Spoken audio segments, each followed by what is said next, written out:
Thank you, Mr. Speaker. For those that follow the Philadelphia Phillies, today I feel like I'm the leadoff guy, Jimmy Rollins, and also Ryan Howard, the cleanup man. And if you follow the Phillies, sometimes they're not having a real good day. So, but I'll tell you what, I've listened to each and every one of you very intently over the last 4 or 5 hours. And I have a lot of respect for each and every one of you in this General Assembly. And it's a very difficult job trying to get a consensus on a state budget. Each year it seems to get harder. Revenues are tough. No one wants to raise taxes on the working people and businesses in Pennsylvania. However, we have to pay for services, and we expect real good services, from education to roads and highways, and we heard all that today. I heard my colleague, Chairman Mark Kozik, talk about, thank God, this is not the final budget. Well, I want to share a story with you that what the loyal opposition said when Ben Franklin discovered electricity many, many decades ago in the city of brotherly love. Bad day for the candle makers. You're supposed to laugh at that now. Come on. You know, I sat there all day listening to the devastation, the sky is falling rhetoric regarding our education funding. Ladies and gentlemen, there's no question about it that there was a $1 billion loss of education funding. But make no mistake about it, it was not as a result of state tax dollars. Make no mistake about that. When you start comparing what our school districts received in those 2 years that they received federal stimulus, and then have the audacity to use today's figures as a comparison, you're not dealing with the facts. You're not dealing with the facts. All you have to do is go to Lancaster County, and you'll see a comparison about how we distribute money. The City of Lancaster School District receives about 40% of its funding from the Commonwealth of Pennsylvania.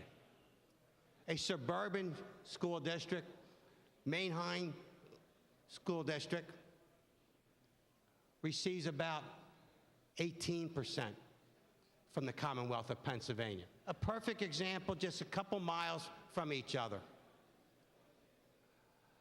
Pittsburgh School District. And I don't mean to be picking on the Steel City because I think it's a great city. I'm very proud that it's in Pennsylvania. But their cost of educating per pupil is $21,000. $21,000. The cost of educating someone from Pittsburgh in the public school system.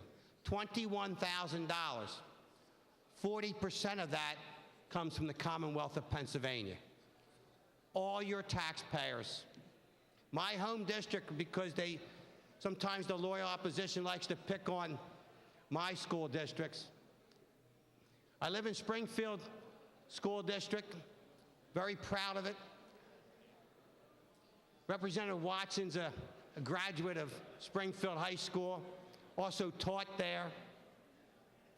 My youngest son is a public school teacher in Springfield Township.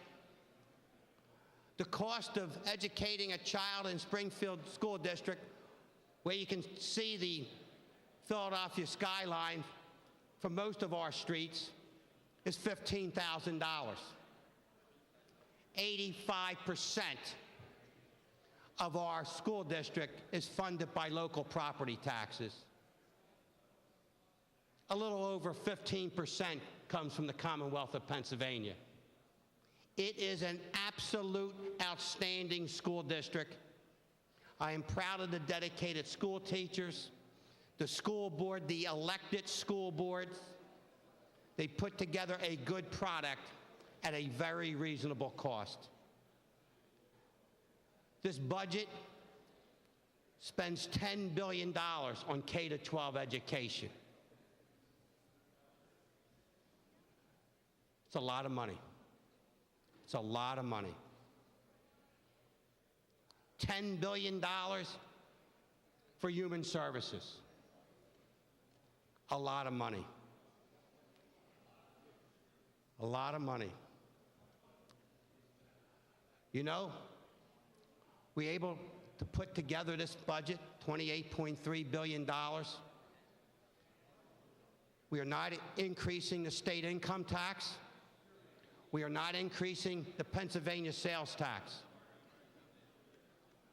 on the hardworking residents of Pennsylvania. I heard some good suggestions today.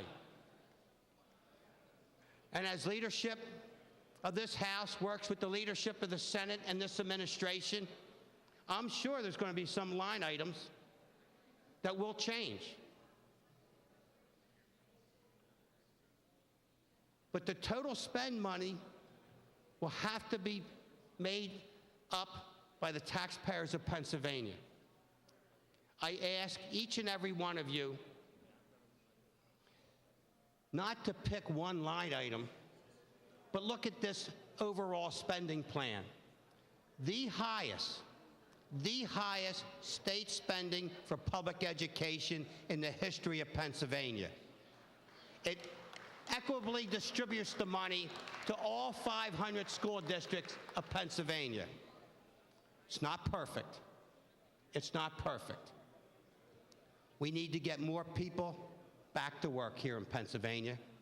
And I think some of the legislation that we have passed in the House is doing just that.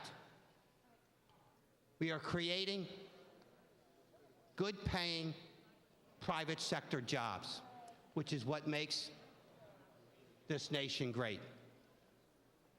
I want to thank each and every one of you for your participation in this great democracy, and I urge you to support the passage of House Bill 1437. Thank you very much.